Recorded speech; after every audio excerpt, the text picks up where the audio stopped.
Hi there, and welcome to Impact Talks. Today we have a scientist with us, Armando. He's part of the research scientists at the Center of Astrobiology. He has spent 16 years of research collaborations within NASA, and among other projects nowadays, he's working on sending a small greenhouse to Mars in collaboration with NASA and the fulfillment of the first experiment of genetic engineering at the International Space Station. There's a lot of science, space, tech involved, but I would love for you to explain what you do and where people might know you from. Well, hello everyone, and thank you for the invitation. Um, it sounds strange, but I characterize myself as an astrobiologist. Astrobiology is a rather new scientific discipline that tries to understand the origin of life on Earth and the possibility of finding life elsewhere in the universe. This was born more or less 15 years ago and was previously known as exobiology. So there is a history between exobiology and astrobiology around maybe 20 years and maybe more.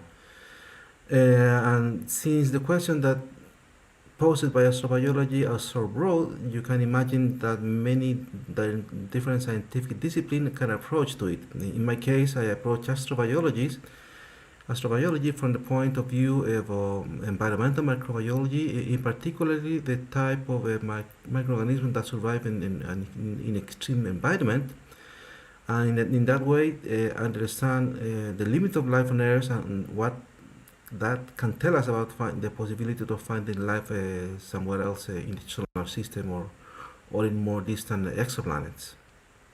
From what I saw online, of course, I saw that you were born in one of the driest places on Earth, and that's partially, I think, how you started finding all these microorganisms. My question is, could you explain a little bit about your history, how you got into it, and yeah, please tell the people more. Yeah. Well, that's true. I was born in this small nitrate mining town in the middle of the driest part of Atacama. I lived there for about a year, and then my family moved to another mining town, a copper mining town in this case, closer to the Andes Mountains, but also in the Atacama Desert. So there, from very young age, with my parents, we used to explore this fantastic desert, which is the Atacama. And so most of the weekends, instead of watching TV or something else, we were exploring the desert in search of ancient and forgotten Inca roads and caves and mountains and volcanoes and looking for insects and taking pictures of bears or looking for fossils, etc. So that was my life as a youngster. So when it came the time to go to college, I wanted to study something with biology. And in that time, I was I was so to call advice in my high school that if I were to study if I were to study biology by itself, I probably would die of hunger. That's what they told me. So I said, well, no, I don't want to die of hunger. What else is there? Well, some related field is biochemistry. But if you study biochemistry, you will end up analyzing the samples of chat in a hospital. I said, well, I don't want to do that either. What else is related with the field biology? So in those times, agronomy, the agronomical engineering particularly was a relevant option because you could focus your study in winemaking, which, as you know, Chile is very well known now because of these really good wines. So that's what I studied, winemaking, agronomy and winemaking. So I finished my college study. I did really well actually. But after working for maybe a year and a half in the wine industry, although it's very fun to do, I start getting bored because first eh,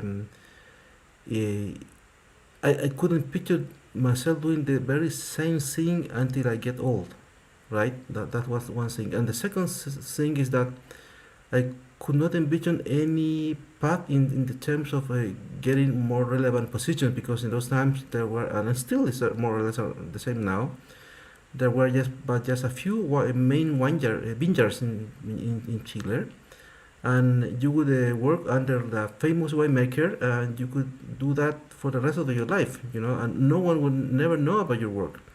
So as I said, about a year and a half of working, I ended up working as a winemaker, and I came back to study again. And then I got into this program of a PhD in biochemistry, and I did also very well with the courses and the thesis there.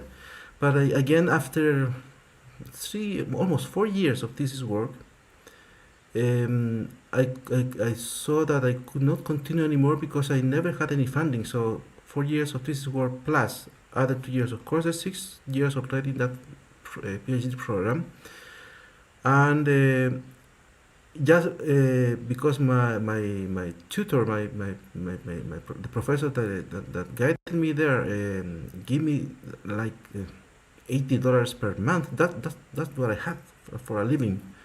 Of course, I was living still with my parents, and I said, well, this cannot continue anymore. So, fortunately, what I had done in that program already was surpassed the requirement for a mastery in biochemistry. So that's what the degree I got, and then I got into working again. And so then after that, I worked like for 4 years or something like that in science, but in plant science, plant in vitro culture, plant genetic engineering, etc. So when the longest of those project ended, I came back to study again.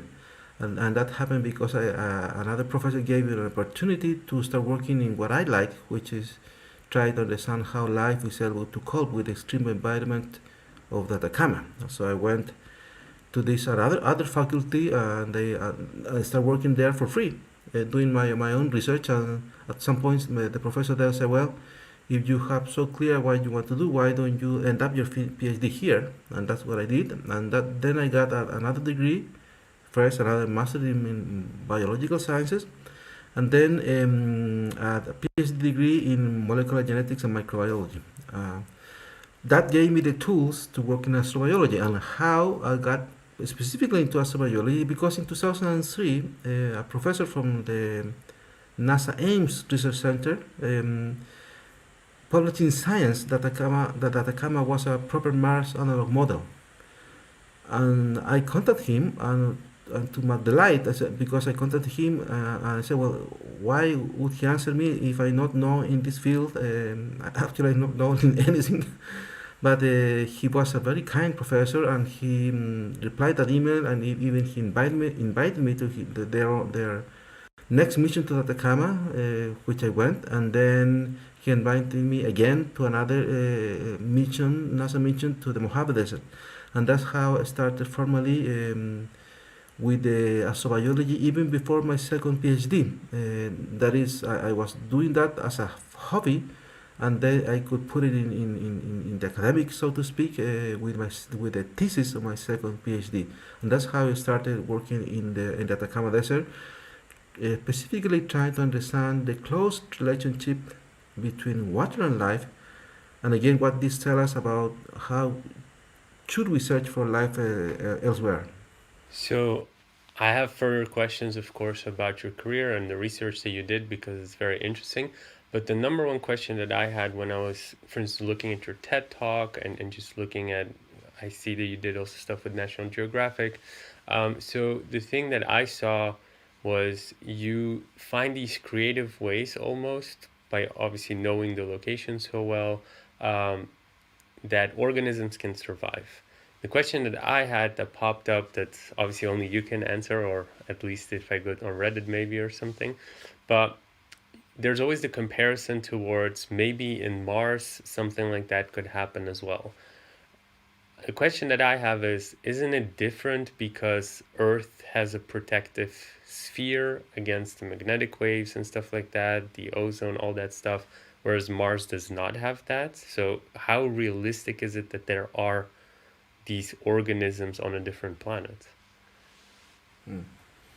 That actually that's a very good question because in the case of Mars, let's not forget that Mars had a thicker atmosphere, had the higher temperatures, had an internal core that could provide it how you call it? It's not a geomagnetic field; it's a Mars magnetic field, something like that, in its path. So the question is not whether there is a life on Mars or not; it's whether life ever arose on Mars or not.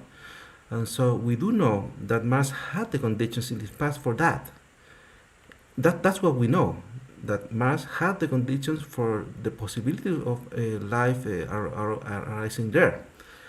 And so the question is, well, whether that happened or not, and if it happened, which I think it could actually have happened, because let's remember that in the case of Earth, we talk about the origin of life on Earth, but in the fields we talk about the origins with a plural, with an S, origins of life on Earth, because we know that the event that gave rise to all the life as we know it on Earth was the product of the last origin of life, since at the time life was originating the planet, Earth was still in the heavy bombardment phase, meaning that we're more or less regularly, continuously receiving big impacts from abroad. So we know that we may have had a number of origins of life that were erased or annihilated by this big impact event that sterilized the planet who knows how many times. So maybe life arose once, then twice, then thrice, and so, and then when things were quiet enough, then keep prospering in order to have the life that we know today. So that tells us that, and even when you explore the rest of the universe, we know that the components required for life are everywhere. So there is like this cosmic imperative that whenever you have the proper conditions, you would have probably an origin of life. So if we know in the case of Mars that you had all those conditions in its past, it may be happen, and that's why we think life may have arose on Mars, and if so, it may have survived for some time. So that's why we're looking for evidences of life on Mars now. And if you are really positive about that or optimistic, you can even expect that if life has adapted to the extreme condition of Earth, as we know that happened here, for example, to the extreme desiccation of Atacama, to the extreme UV of Atacama, why cannot that happen also with the evolution of the Martian life itself? And so, yes, I think if, again, I translate the question to the past, whether life ever arose on Mars, if that was the case, it's not unwild to think that it was able to adapt, evolve, and last for some time, even up to Do now. you think that with the capabilities that we have currently, the robots that are there, it's enough to actually discover the life on Mars? Because when I saw some of your talks or some of the things that you talk about, you knew the desert, you grew up there, so you really knew where to go to specifically find these super interesting organisms. And when you're with a robot on a different planet that you've never explored, is it really the same? Can you really like look around, touch everything, and find those interesting places and discover those organisms? Yeah, but let's be precise there, because I knew because I have this memory or all these places I knew as a youngster where to go, because I suspected they had the conditions in order to harbor life. So, for example, you may have read about the several papers on cave microorganisms, but I knew that I could find life, but I wasn't prepared to the surprises that I found in those caves. For example, in one cave, I found photosynthetic life at the bottom of the cave, where you were not supposed to have any photosynthetic life because, of course, you are inside a cave. Why photosynthetic life would choose to go to find into the bottom of the cave where you have less than 0.01% of the amount of light you have outside? So, if you translate the question to Mars, again, we know there are many interesting places. that may have harbor life in the past, but we cannot go there because there is these strict rules in the case of Mars, the so-called special regions where you cannot go into until everyone is satisfied that we're not going there uncontaminated or that we have diminished so much the possibilities of contaminating those sites with Earth's microorganisms that we inadvertently send with our rovers or detection instrument, that we haven't gone to the really interesting places yet.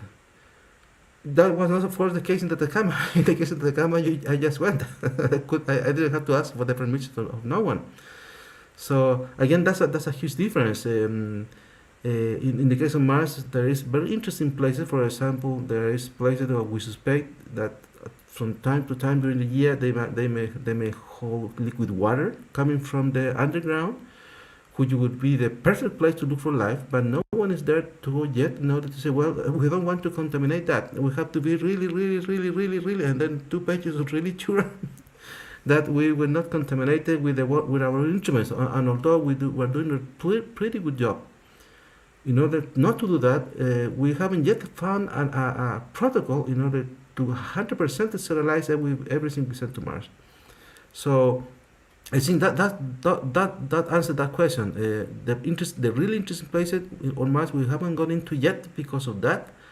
And in the case of Atacama, I didn't have the problem. And again, I knew that that particular place was interesting, but in every case, nature surprised me on how life was actually present in those places that I knew as a youngster. Can you, well, two questions. Can you explain when you think we'll go into those special regions? Like what type of timeline are we speaking of? Is this decades before we're allowed to go in there? And the second question is, after that, can you also tell us what are those things that you discovered when you started doing these missions in the desert? Sure. Let's start with the first one, which is easy.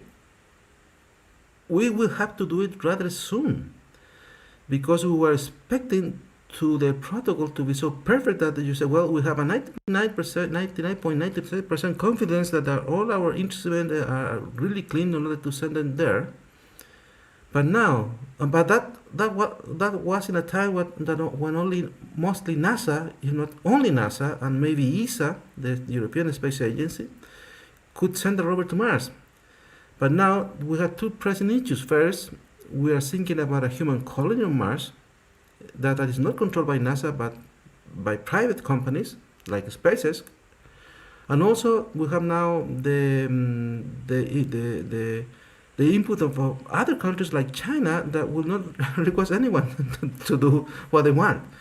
So something we were kicking off in time in order to say, well, at some point we assume that we'll have a strict enough protocol that we have to move into like maybe a decade, because we know that China is sending their robot to whatever they want, without asking no one. Or that private company they're already thinking about sending humans. And as far as we know, we haven't found any solution to send a completely clean human, right? So that will have to be faced really soon because of those two. Do you think that, for instance, SpaceX, Elon Musk is saying that by 2026 there will be a human on Mars? Do you think that's realistic? No, I don't think that is realistic. I joke with my brother on the number of rocket that explodes in just a few minutes after being sent, right? So we're far. I mean, it takes so much money and so many problems to solve to send a mission to Mars, and it's so expensive that at some point it will be done. Yes, but probably first by NASA, in the way NASA do things. Right, and I don't think any of these dreamer will do it that fast because it's so complicated, so expensive, and there's so many problems that you have to solve in order to send people that will have any chance to survive there. What's a more realistic timeline? Yes. I have been asked many times, would you go to Mars? I say no. I mean, why? Because it's so dangerous. We have to remind that if you consider all the missions sent to Mars up to now, just 1/3 of them have been successful. Uh, some of them have exploded before even leaving Earth. Some of them have missed Mars and keep continuing going who knows where. So how many have burned into the atmosphere, and so on and so on. There is a beautiful graphic on saying how many missions have been sent to Mars, in showing in red the one that did not make it, and with blue the one that made it, and there's a huge difference. So we're far from being able to yet send a successful mission. Say, well, yes, we're going to send a human, not to that just die there, right? Um, and, and and coming back to your second question, the second question you first posed is that the type of life form that I have found. For example, in this case, I gave you an example. I was looking for life inside these caves, and I expected to find microorganisms, but I did not expected to find a photosynthetic life form. In another cave, for example, I found another photosynthetic microalgae. This time at the close to the entrance to the cave, but I found it living on top of spider webs. And the question is, on the top of the spider web that were covering the rocks in the cave entrance, not growing on the cave rocks of the cave entrance itself. So the question is why a photosynthetic species like in this case a microalgae would prefer to grow not on the cave walls but into the spider web that were covering the cave wall. Well, we found out that part of the desert, which is very close to the Pacific Ocean, is regularly covered by fogs. So typically during the nighttime hours. So fogs, of course, wet everything there, and the silk of the spider web is quite hygroscopic, meaning that it's able to trap water really easy. I mean, you just need to go very early in a spring morning, for example, and you get to see all this spider web covered by little droplets of like little pearls of water, right?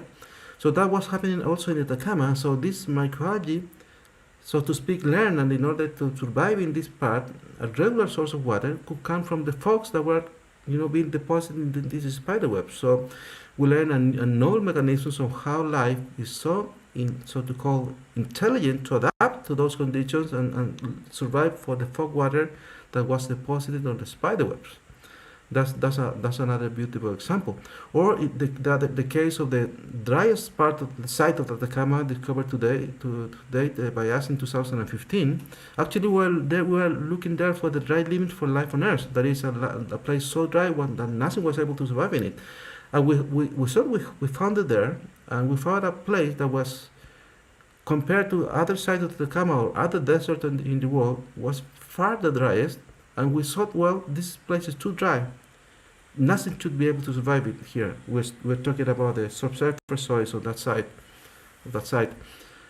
But even there, we were able to find a few microorganisms that we were able to rescue and grow from those places. And that, for the first time, tell us, well, people up to now have been claiming that Mars may be too dry for life. And now we find a place in Atacama which is as dry and even sometimes even drier than Mars, and even under those conditions we were able to find a few microorganisms. So that again broadened our spectra of the places that we saw that may be too dry for life, but actually they may be not. Something that may apply also for the case of the top of the clouds of Venus, that people now have evidence that there's something interesting phenomena happening there, and someone said, well, it may be to try for life, and I raised my hand and I say, well, no, that may not be the case, because if you compare the conditions of the top of the clouds of Venus and compare the Atacama, is even wetter than those. So if we were able to find microorganisms under that, under even dry conditions of Atacama, that should not prevent for life to get a hold in the place in this case in the top of the clouds of Venus. So, as I said, I have this memory of places that I'm still visiting, but every time I even tell my students this, every time I go to the desert, I find a surprise in the terms of the things that I found. For example, now we're inspecting a site, and we haven't published those results yet, but it called our attention that through different techniques, you are at least able to tell what genus of the species you are finding.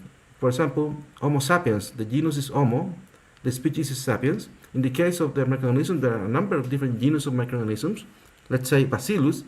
So for most of the time, in the case of the samples of different places of Atacama, you at least are able to get into the genus and say, well, this is a new species of Bacillus. We don't know yet what species of Bacillus it is, but we know at least that this is a Bacillus.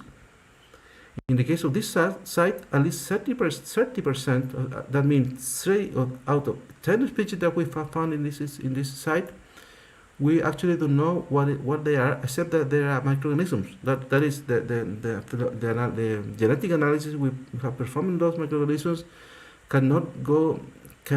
we're not able to go beyond the domain, the big picture of, let's say, we have found a bacterium. That's it. So every time I go into the Atacama, even in places I knew that I thought I knew well, I find surprises, and I can't continue for a long time with surprises Why like can't that. you find those details? Is it because it's a completely different species to what we've discovered before? Yeah, because the way we do it is we sequence a particular gene in order to ask the microorganism, well, tell us where you are. And most of the time they were able to respond, oh, I'm a bacillus, I'm a streptomyces, that's a bacterium, etc., etc. But in this case, the sequences that we found in those microorganisms, when we compare them to the databases, all similar sequences to that, they just say the same. Oh, this is sequence that we know that it's coming from a bacterium. That's it. We cannot tell you any more about that. Does that mean it's like a new species that you will have to name or something? Oh, not certain. Not only a new species, but a new genus, maybe a new family, maybe a new order. I mean, everything is new, starting from the because there's a category, the domain, then comes the order, and then the family, etc., etc., up to you get to the last category, which is the species. This time we're saying a little bit more than that. Oh, we have found a new microorganism. That's it. We cannot tell for now what type of microorganism is that. At one point, you said that the desert that you observe is drier sometimes than even Mars. I'm obviously not a scientist, so how dry is Mars? Are there rains there? Is it really like a desert? Or what can I imagine with the climate of Mars if people like Elon Musk are saying we're going to colonize it? Yeah, well, the Mars, although it has water, most because it's so cold, most of that water is frozen. Now we know now most of the water is frozen in the subsurface. Some of it is in the poles, and that's it. So you don't have enough temperature for water to approach the cloud level, except when you have clouds of crystals of waters because they are frozen. The Actually, in the last day, NASA showed a number of clouds on the top of Mars. Those are composed, if I'm correct, by CO2 and also by water. But that water, again, those are crystal water. So you don't have rains. I think once I read that NASA thought they recorded a rain event, but like between 20 kilometer high and 10 kilometer high, something like that. That happened very high in the atmosphere, but never to get droplets of water in the surface. So Mars is really dry, but the little water that you have there is able to move the values of relative humidity in the atmosphere, depending on the site that is being inspected, up to, let's say, 50% of relative humidity.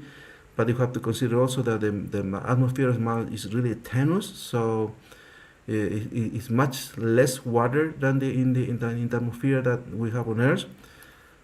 And in this case of this site on the Atacama, when we compare the relative humidity at a depth of 1 meter, we recorded a relative humidity of 10% content in time.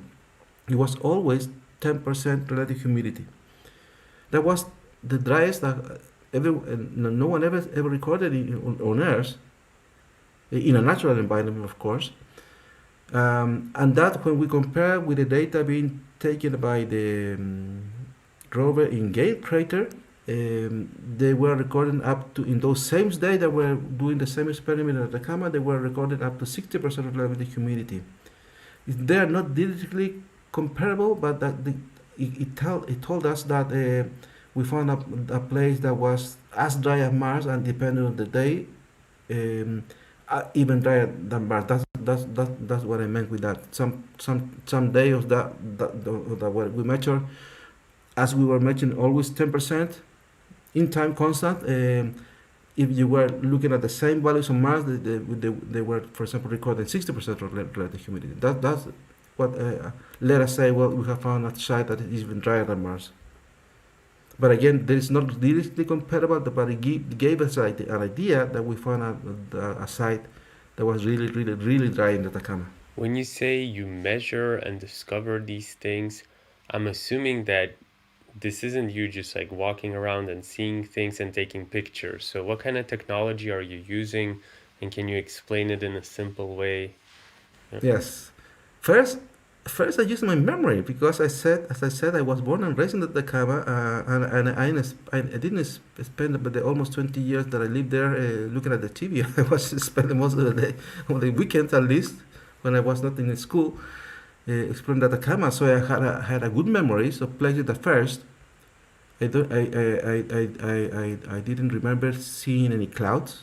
Second, I didn't remember seeing any fogs because depending on the area of Atacama that you're located, fogs can be quite common. For example, you go to the south part of Atacama, even in the dry valleys that are inland, it was very easy to find fogs when we traveled to that way. So no clouds, no fogs, and the third important fraction that places that were very windy because wind is a strong factor that promotes evapotranspiration, which is how you remove water from an environment, from living things, from transpiration, and evaporation from the environment itself. Just do the experiment, go running in a windy day, you will not get, your clothes will remain dry, right? That's evapotranspiration. So combining my memory of the places that I didn't remember seeing any fogs, rains, and in places that were very windy, those are the places that set a number of different relative humidity sensors that you were able to program them and record every let's say 10 minutes and leave it there for a year. And so after we retrieve those data and compare it with the model that NASA, you remember I mentioned this report in NASA in 2003, and compare it with the values that NASA reported in 2003, we found three other places, actually the three that I proposed that they were supposed to be dry, and they were. And then we focus in the driest one, which is a site we named Maria Elena South, which is that because it was south of Maria Elena, which is another nitrogen mining town that is still working in the Atacama, which is, by the way, is just a 15-minute drive from the place where I was born. So it's amazing that life brought me back to my beginnings to discover the driest site or the driest place on And Earth. so what other technologies do you use to, what were you there when NASA was establishing these were like the driest places? What technologies do they use to say this is the driest place? Oh, the same. Yeah, the same. You just there's a number of different relative humidity sensors. There's different methods on how they are able to measure relative humidity. Other things work, like for example, if you want to see if fogs cover an area, then you would put like electric sensors in a place where you want to measure. So if there is any water in the environment, they will have a closed circuit, so you will be able to measure electricity. Or you can leave different type of materials on the top of the surface and see if they get wet or not. There's a number of different things. In the case of NASA and we use different type of relative humidity sensors in order to say how dry a site was. The type of sensor that you can even buy in internet. You can easily buy many of these sensors that are more or less precise. In the case of the sensor we use, the trick was that they were able to record we were able to program and record that relative humidity for a certain amount of time, let's say every half an hour, and they were precise up to 3 decimals, meaning that we were recording levels of, let's say, 10.564%.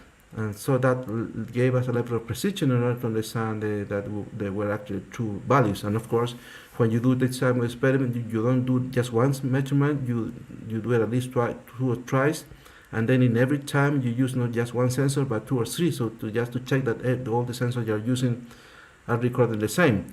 So when you do that, you have an idea. Well, this is real data. Do you find that because you've been doing this for a while now, the technology has evolved, or it's quite similar technology that you've been using?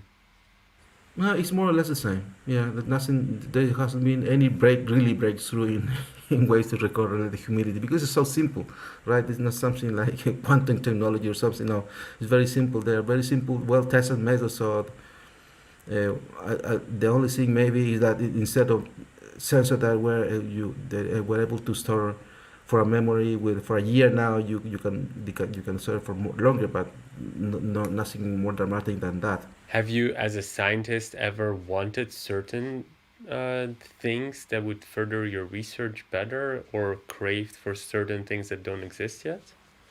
Yes, in my case, I would like an apparatus that could tell you at the single cell level what's happening with the water inside it. Because the question remains, well, in the case of this microorganism we found in Maria Elena, for example, those microorganisms were there, but doing what? Are they just simply surviving? Are they like a mummy waiting for bedding conditions? And if so, how they are able to live in that condition for so long? Because we suspect that those microorganisms may be waiting for rain that happen every couple of hundreds of years. So how they are able to do that, for example? And that's a hypothesis. How they are able to survive in that state? Do they have what are the molecular mechanisms that explain that those cells are there? How could we measure what happened with the water amounts inside a single living cell in order to say where is the water, how it's being used? That I would like to have, and I have not invented yet at a single cell level. That I could take a single cell and inspect, okay, where is the water inside? Do you think an organization like, for instance, NASA or something is working on something like that? I have no idea. Probably, but I don't see any present economic issue in order to develop such instruments, right? It would be very different in order, it would be very different if we were thinking about an instrument in order to say where precisely are minor particles inside a cell. That would be a completely different story. But in the case of water, I haven't seen any development on that yet. On how you could that a single cell level, how you could measure where is the water inside a cell with precision. Do you think it wouldn't be interesting to have a device like that? For instance, when we go to Mars and we do discover something like an organism like that? Not really, because I think the really big discovery of Mars will be finding life itself, right? It doesn't matter how you store water or not. I mean, just the fact of finding life on Mars will be interesting enough, and then we can explore with detail in time of how he's able to do that. That actually brings me to another question I had.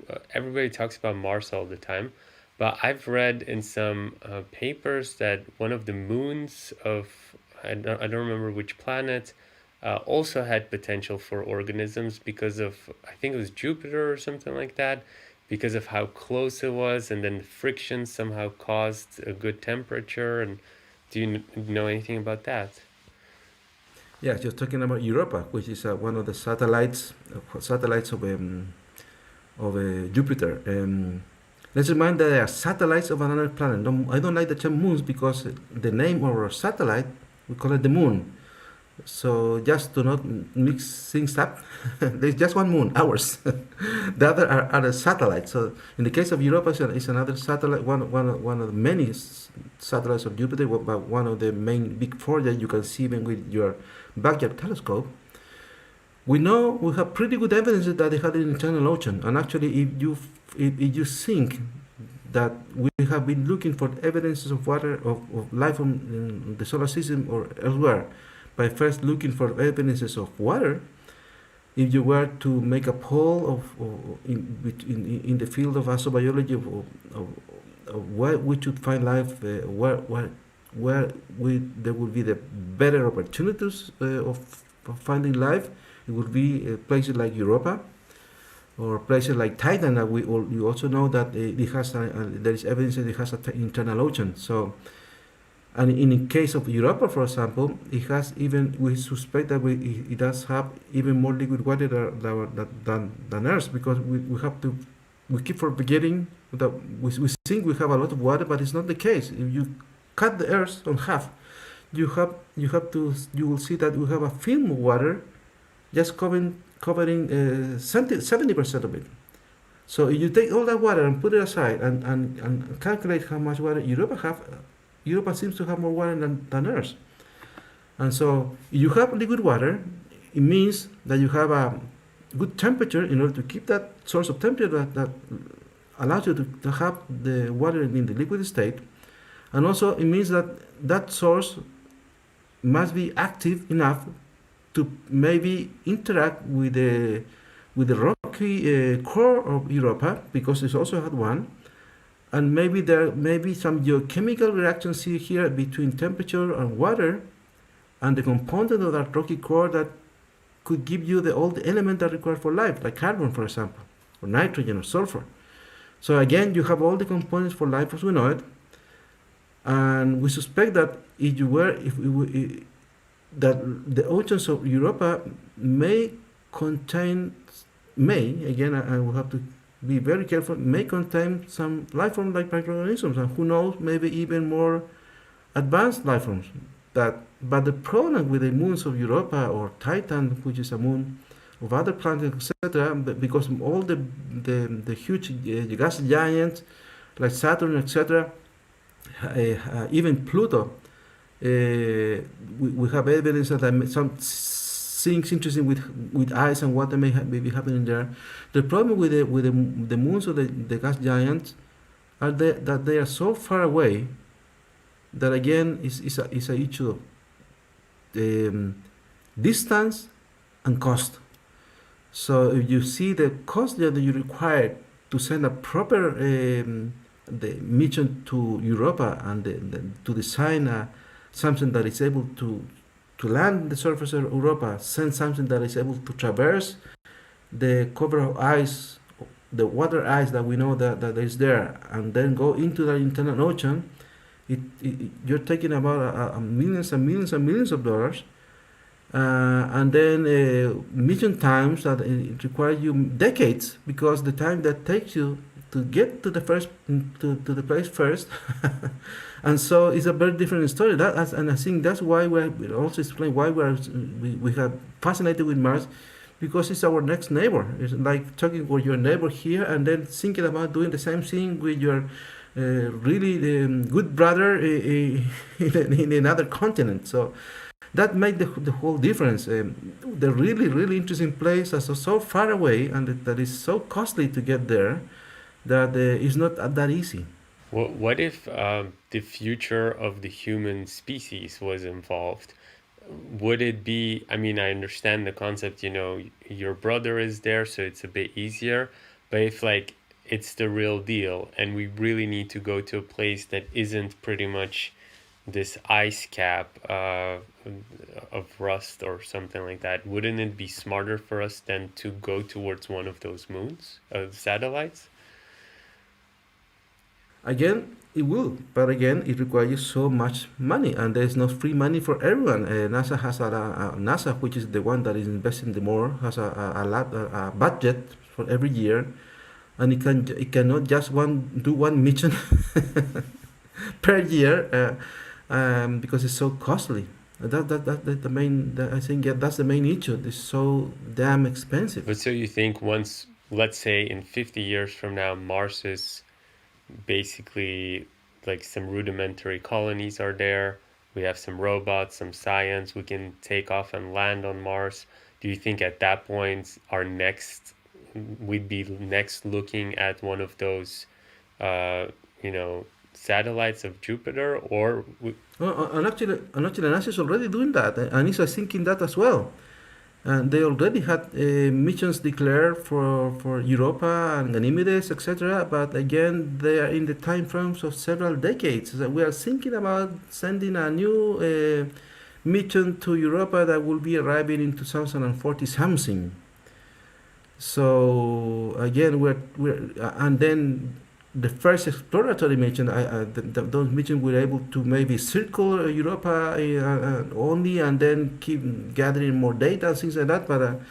But I haven't heard them say, well, we are going to have a lander on Europa in what year, with the objective of traversing the going into into this ocean yet. Plans there are, but again, we're talking about decades and decades and decades. so with your field being focused obviously on these biology species, and then with the unique skills you have, you're able to also look outside of our planet. What about all those other Earth-like planets that are a couple of light years away that people seem to discover constantly, that are in the Goldilocks zone?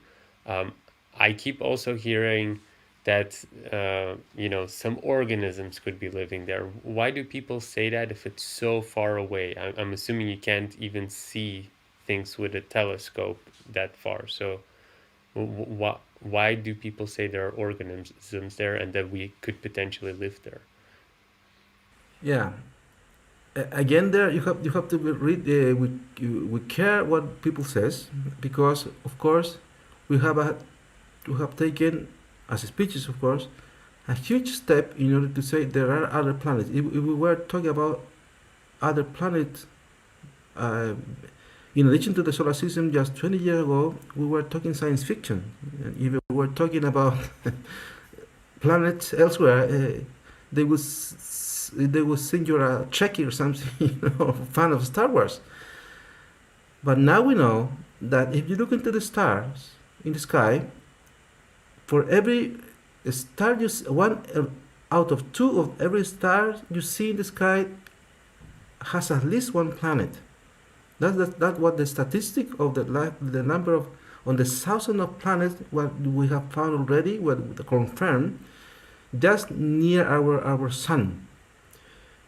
Again, we're talking about an issue of distances, because you know that the closest star is like 1.2 light years away. That means that if you have something that was able to travel at the speed of light, which we are far from reaching those speeds, you have to travel for 1.3 years in order to get to the nearest star, which also, by the way, has one planet at least.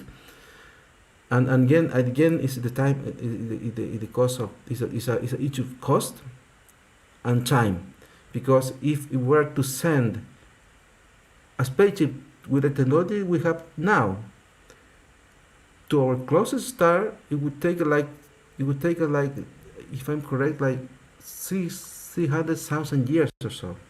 So imagine proposing a mission that you're gonna get results in 300,000 years.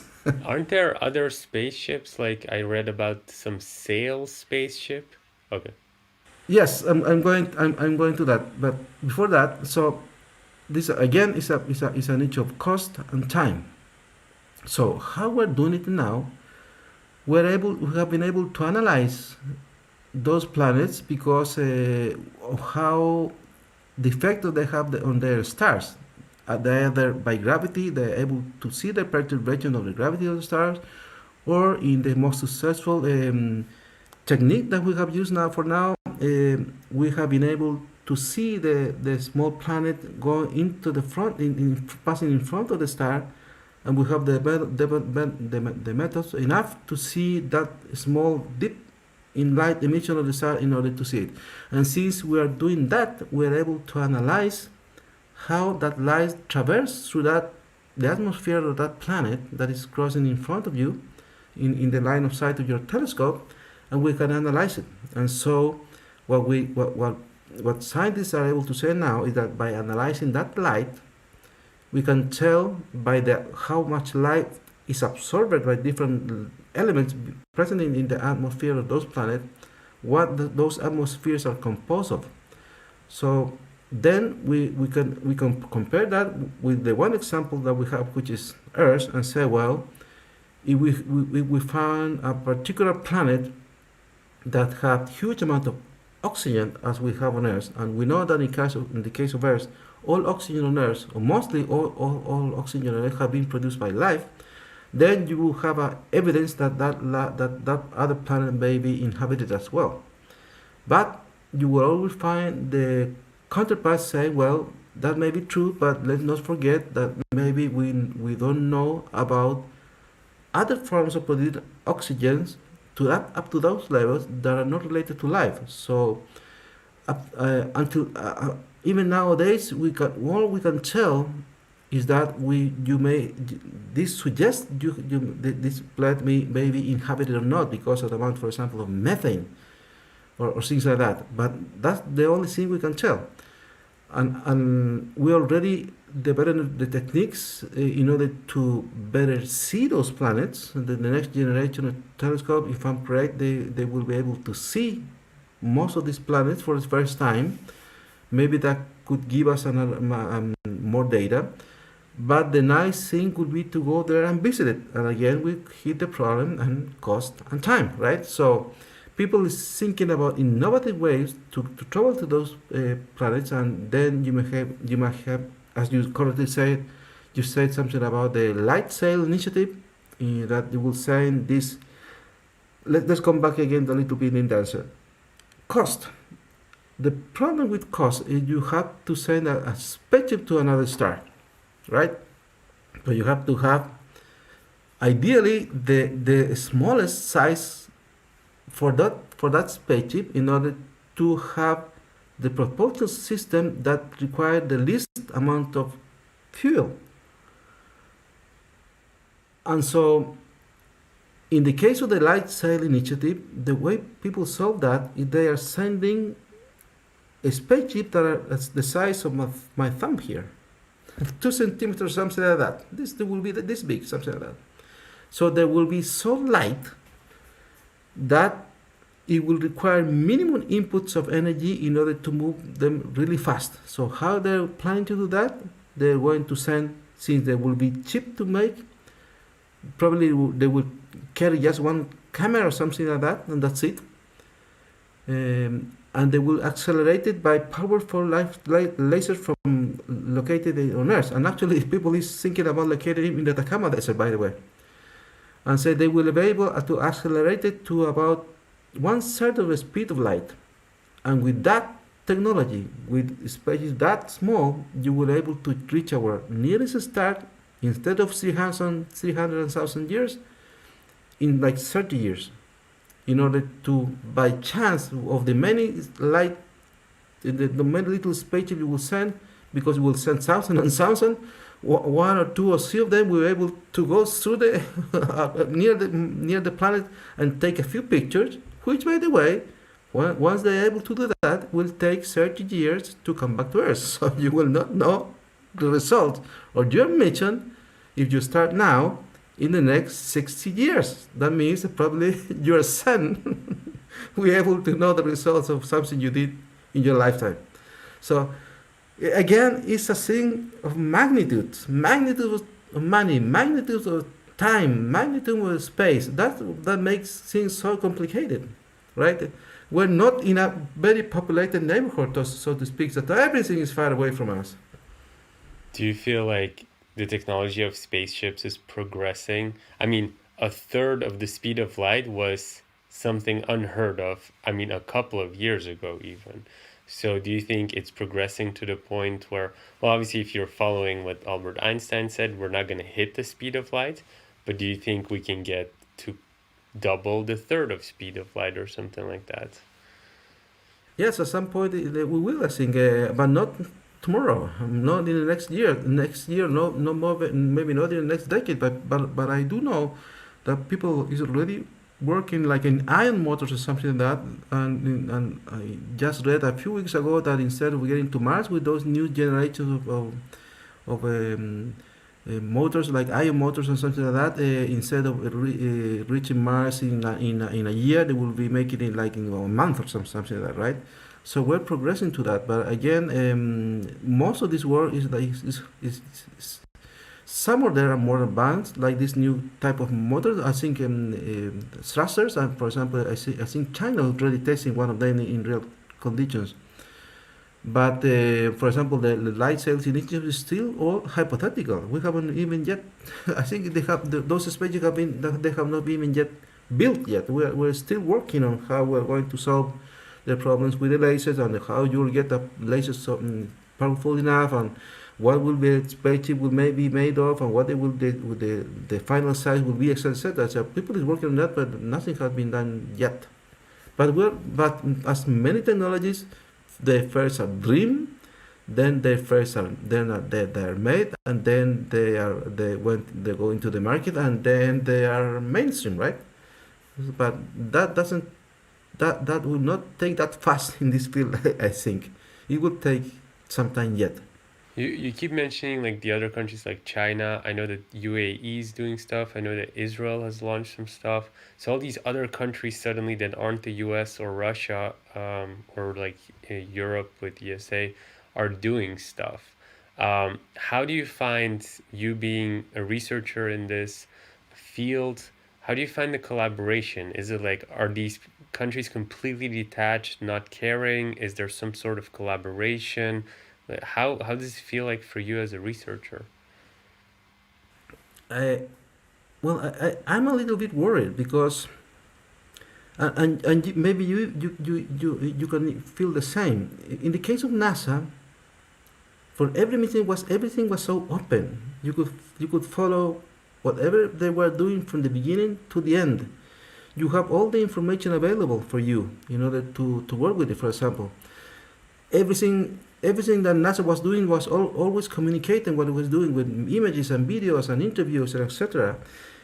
In the case of China, it was it's so opaque. We have sent a mission to Mars. Next message, we have arrived to Mars.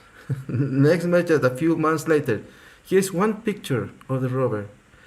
So it's I don't understand why they have learned that in order to be successful in this field, you have to share what you're doing with the public, general public, with of course other scientists, because that's the way you bring everyone with you also in the mission. Not like, okay, I will allow myself to share one picture of my entire mission to you.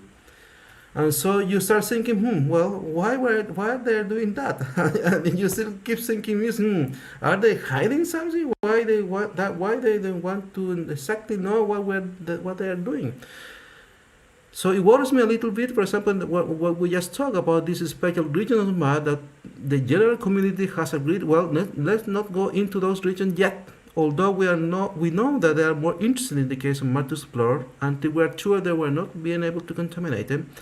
But if I'm correct, China is not asking permission to nowhere to go, whatever they go with whatever they want to bring.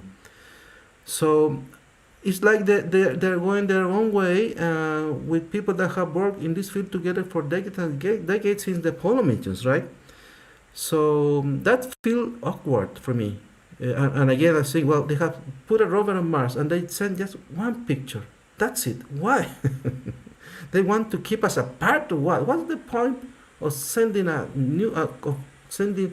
doing something so relevant, like sending something to another planet and sharing one picture? You just keep wondering. So there's really no collaboration on that side. I don't. I think, for example, people here try to do something with them, but again, politics plays an important role there because again, the way they do things, and they were told, well, better not with them. And it sounds hard, but you kind of understand it when you see the result of it. For example, again, the case of the new rovers on Mars or the rovers on the moon. How many pictures you remember seeing of the rover they sent to the moon? 2, maybe 3 pictures, and that's it. And so what and missions are keeping generating tons and tons of data. So you just wonder why they do that. Anyway. Isn't it sad that they create that attitude that the scientists don't want to collaborate with them?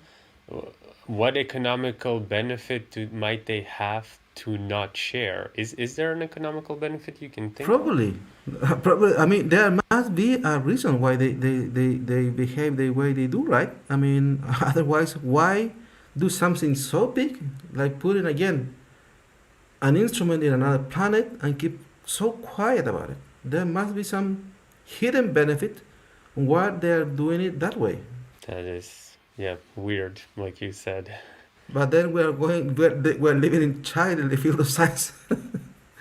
Is there a global body for space that if a country like China or UAE or these new countries arise and they go into space, is there a global body that governs what these countries do, that they have to be admitted to this body and somehow follow some guidelines? Yes, there is some, I don't know exactly the name of the name of the office that regulates all the ingoing and outgoing of rovers and especially between Earth and elsewhere. But I'm not sure whether China or India or the Emirates maybe may follow the rules, but in the case of the other, I'm not sure whether they care about that or not. But so there isn't like sanctions that happen if people go and contaminate places that we haven't visited yet. Even if there are, what you make, what's the point of it? Okay, you started the sanction, but they already did it, right? So Maybe a deterrent or something, but yeah, and then how you can deter it? Like you can't. You cannot. There's no way to put a shield around it. So a door, right? And you have to pay for in order to get out. So this is a very complicated issue now on how you not regulate, but at least get some agreement on how you do things when working at. I find it almost shocking because in my mind, I always think, scientists who work with space, astrobiology, astro whatever, that's almost like very, very clever people the way I think about it. And then I always thought the science community is a little bit different and somehow above politics, or maybe not above, like outside of politics. And that if you have countries fighting, that the science community would still interact, have some moral code to follow. Um, but what you're telling me pretty much is that when you're looking at these other countries, it's almost like you guys have been doing it for so long. Like the US went so long ago to the moon. Europe has been so long in space with the International Space Station. Russia as well. So it's like these people are all like mature scientists. And then what you're telling me is all these new countries that are coming on the field, they're pretty much acting like toddlers. Yeah, and it's sad. Actually, it's very sad because again, I think why don't they see that they collaborate, they will win so much, right? But well, again, that's an issue for an entire different discussion.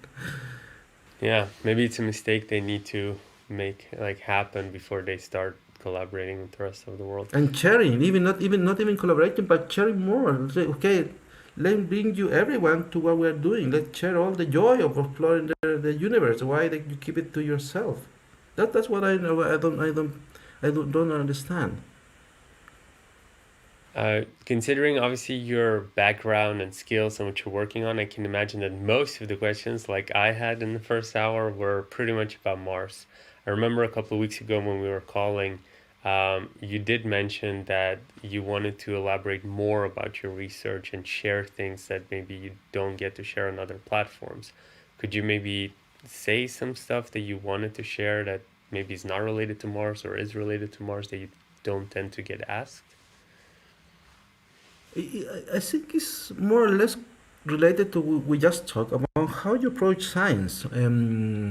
I was just talking this, giving my advice to a student, college student that they were asking me a few questions about my research, and it is related to this because it's the way you approach science, the in which how you behave like a scientist in society because I still see many examples of persons that believe that if you are a scientist, you are more important or something, or more relevant. And they start behaving like, I like to say, sacred cows, that they just go through whatever, whatever defects. And I'm trying to change that, and that started with a TEDx talk that was invited to give in Colombia in, let me think, 2018 or something like that, in which I said that there's no point of generating new knowledge, and that's being a scientist, if you not if you don't then share it with someone, right? What's the point of generating new knowledge and advancing science if you not share that new knowledge you have generated? So, if you understand that, scientists, all scientists should be very humble, always ready to talk about what they are doing to whomever requests to talk with you. Because I still see many examples of really bad principal investigators that they don't treat their students well, or they don't, or they really feel they're important or more relevant than their colleagues, and they forget this, or what the role of science should be in society. And I think that explains also why, if you ask a kid what they want to be in the future, you rarely hear that they want to be a scientist, given there's so much fun. In my case, I have, right? Because we had not been able to connect enough with society to explain what we do, and also, in that way, be closer to society in order to help them to whatever issues they relate. For example, all the misinformation that has arisen about the pandemics, for example, about being in the 21st century with so much people believing that vaccines are bad for you. So why we keep thinking about things they did, yet in a so technological society with people that still believe that there is some hidden powers thinking about how to get you vaccinated in order to implant you a 5G chip. How do you get to that point? And I think that's part of it. The blame is put on the scientists, that we have not connected enough with society in order to better explain what we do and why we do it and how fun is to do it. And I'm working now in that, and also in the case of my own research, how you can help others with that. For example, I'm now trying to understand the close relationship between water and life, and what this can tell me about finding life outside the universe. But also, I'm now trying to read it from another point of view. So, well, now that I'm understanding how life is able to cope with extreme desiccation, how not to take the next step in order to learn from that, and, for example, put it in crops. So, in knowing that 70% of Earth will have problem with the water availability due to climate change, how can we start working, and already started actually, in order to create the next generation of crops that are amazingly tolerant to drought, for example. And I dream of scenarios where, instead of irrigating a plant of maize with let's say 10 liters per day, why don't we try to achieve the goal of irrigating a plant of maize with 10 liters per month or something like that? So I'm trying to see the potential applications of the knowledge I've generated, not only to muse about life in other planets and how that is interesting, because it's interesting by itself, but also try to learn how to apply this knowledge so it's helpful for the entirety of society, not only part of it, which is also connected to the role that I said to science, in order to be truly a part of society as it should be, and not like these weirdos with the white robes and thick, glasses that are in a hidden corner of a building doing who know what. I'm trying to break those barriers, and of course I know it would not be easy, but instances like this, and we talk about how I started and why I'm doing this research and why I think about this and why I think about that, try to break those barriers and say, well, scientists or any other profession in the world, they're not more or less important than anyone else. But we do have fun also, right? And that's why I'm trying to transmit also to the kids. I've been invited to give talk to the many schools I have been invited. To say science is really fun. And in my case, I have a really good time with my job. I don't even consider it a job anymore for many years now. Why is it not a job for you? Because I have so much fun. I know, right? It's a joy. You usually will say, okay, that's great, it's Friday. Oh, damn, it's Monday again. I don't see it like that anymore for many years now. You can find me reading as well as having a nap on a Saturday afternoon or also reading a paper because I'm having a good time with it. That's why I don't see it as a job and they even pay me for it. That actually brings me to the question, like, what does your job actually look like? Because we hear scientist, astro this, like, what do you do all day? Well, usually we'll start with family things in the morning, and then I will head to the lab. Thankfully for me, most of the microorganisms I work in the lab are really slow growers. Microorganisms that other people work with, for example, Escherichia coli, which is a non-bacterial model, it will grow from one day to the other. My bugs typically grow in about 2 weeks, so all my experiments have a time lapse which is completely different in the thing. So let's say about 30% of the working days hours are 40% of working day hours are spent in the lab with different experiments that some of them take long times, and the rest is analyzing the results of the data generated by those experiments that can be done either in the lab in my office or I can do it here at home. And I have advantages that my bosses don't care where I do my job, as long as they see the results from it. So 30% of the time I will be doing things in the lab, different things, and I have many collaborations with many people around the world, so working on many different things. And the rest of the day analyzing the data or writing those data in the proper format for scientific communication, which is the paper. And from time to time, talking with two people with you, like you, in order to say, well, I'm doing this and that, or why, for what reason. Nice. Do you get invited a lot for talks, actually? Yes, yes, and I like that, and as I said, I always open to any invitation, even from starting with young, almost kindergarten. I have a given talk, by the way, in kindergartens. Some of those talks have been the best one because I have the best of the questions and things I have not thought about. Oh, how you doing that? No, how you thought about this? No, I haven't. So I really like to share. I said to share again to share what I do because again, what's the point of doing all these fantastic things if you cannot share it with them with someone, right? So yes, I get invited a lot. I had a meeting with a foreign student.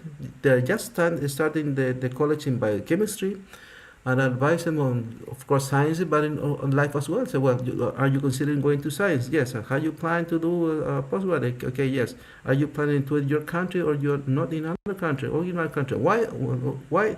I dare you to think about doing it somewhere else, not just to see the world and go somewhere else to do a PhD. Okay, so how we do this? Well, first, if you're gonna do a PhD, ideally you have to be known in the lab you're going to. So try to in the college time make some exchange program in order to go, for example, to Switzerland and be known there. So you have better chances on doing some research there. And now that you're in college, in time you have a few years in order to find what you like to do the most. And so try to focus your life on that, in that pathway. Do not be the case, please. Like this person that approached me in one of my talks in Chile, that approached me and said, well, how you were able to do so many career changes? Because as I told you, have to leave one PhD because of lack of funds. I have to approach it again another time again, etc., etc. And he told me I'm an engineer and I really hate what I do. I count the hours every day in order to go home.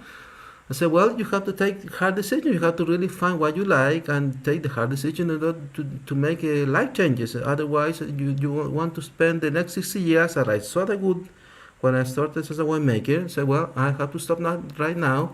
And just imagine what is to tell your family, okay, I study winemaking. I will not be a winemaking. I will study again to do something else. And then explain to your own family, my wife, okay, I will leave my PhD because I'm wasting my time here and I will working again. And then again, say, well, I'm going into another PhD. And all to find this nirvana of doing the things I like the way I want to do it, right? With again with advantage of analyzing or working in the place that I was born, because that's another interesting story. When I was living in that mining town, I was in the airplane looking down and looking at the deserts and thinking. I remember quite clearly Miss looking down to the window, saying or thinking, when I will ever come back to this damn desert? There's nothing to do here. Just to life, bring me back and say, well, there is so much interesting thing to do in this desert, and I cherish every time I go to the desert because I feel home, like I feel home. So. Short answer: generating research and sharing that research with others in every possible way, be in that TV documentaries or talking just with people.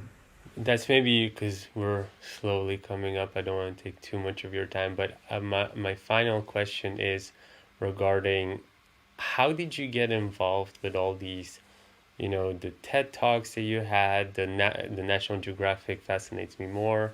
How did you, is it really you started with these kindergartens and you were just speaking and sharing with everybody and people suddenly started inviting you, or they just knock on your door? Yeah, that is a very interesting point, and I think it relates again to what I told you, the passion that you show in your work. When you really love what you do, you transmit that passion, right? In when you speak about what you do. So that's explain why, for example, my lectures have been really, really, really successful, because the student then say in the evaluation, and it's true, I can show you the evaluation, this is the best professor I ever had, because they see the passion to which I give to the things I teach first, and also because they see that I teach about things I have first, some of them, or most of them, have discovered, or things that I have done with my own hands in the lab. So I don't teach about how a DNA extraction is done. I teach you how I have done DNA extraction and the trick you have learned, etc., etc. So you start generating this, so to speak, aura. Okay, we have this very funny guy here that is doing very interesting thing. Let's approach him with a documentary. Let's approach him with this and that, and then you start building. It's not, no, you're not start building your own name. Society start building your name on this, and so you become known for someone. And that also was an advice from my PhD tutors. Say, who I remember quite clearly. You can do whatever you want, in everything you want. But you have to be known at least for some particular field. Don't be like Professor X, that in his life has done so many things that no one can tell what Professor X actually is. So okay, so well, I will choose this subject of relationship between water and life, right? And that's my own focus, which has derived to different focuses and approaches and application. And so again, the answer is that once you start be known for some field and you show the love for that field, then opportunities come to by yourself. Because I never contacted you, for example. I didn't call, hey, Loba, I want to be interviewed at your wonderful podcast. No, you approached me because you can find an internet, for example. And I think that explains why I was chosen as a TED Fellow, because you have to apply, but you have to compete with so many talented people around the world in that particular year of my application. And I think that I also transmitted the passion for what I do, and the changes that I and the way I see you have to approach science. So I think is you just collecting the seed you unknowingly sowing in different fields and start giving fruits in terms of being known for this or for that. What is a TED Fellow? What is that position? Oh, you can apply to be a TED Fellow. Every year they have a call, and it's a long questionnaire of things you have to ask why you think you could be a TED Fellow, why you can offer the world, etc., things like that. And they will be the selecting process, which I don't, of course, know what they take in consideration, but I do know that in my case, they selected me TED Fellow in 2017, and it's only one of three Chileans to have ever given a TED Talk. The famous novelist Isabel Allende, a famous architect, keep forgetting his name. He's a Chilean architect that has won the equivalent to the Nobel Prize in Architecture, which is the Pritzker Prize, and me, this guy. So they must have seen something, right, in my work, in the way I approach life. And they say, well, this could be a good TED Fellow. So a TED Fellow is somebody who is invited to do a TED Talk speech.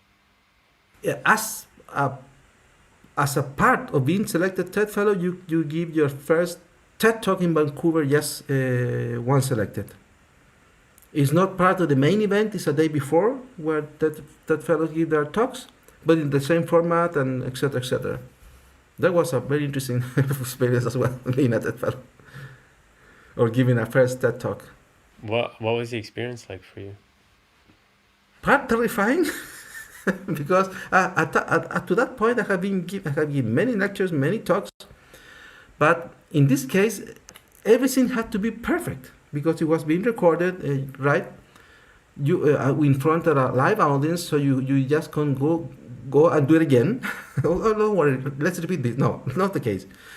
So, as opposed to the own advice that I give my students, never learn what you're going to talk about in front of in front of an audience.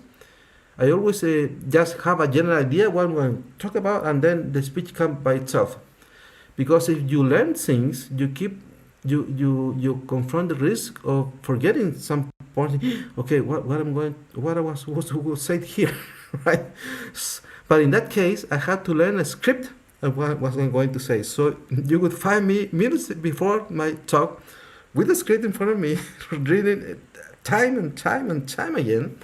And in my case, before me, two other fellows went to give their talks, and happened that they forget what they were going to say. So imagine you in front there, the big TED letters red shining beside you, 300 people in front of you, and you're talking about something and you forget what you're going to say. Damn. So that happened twice.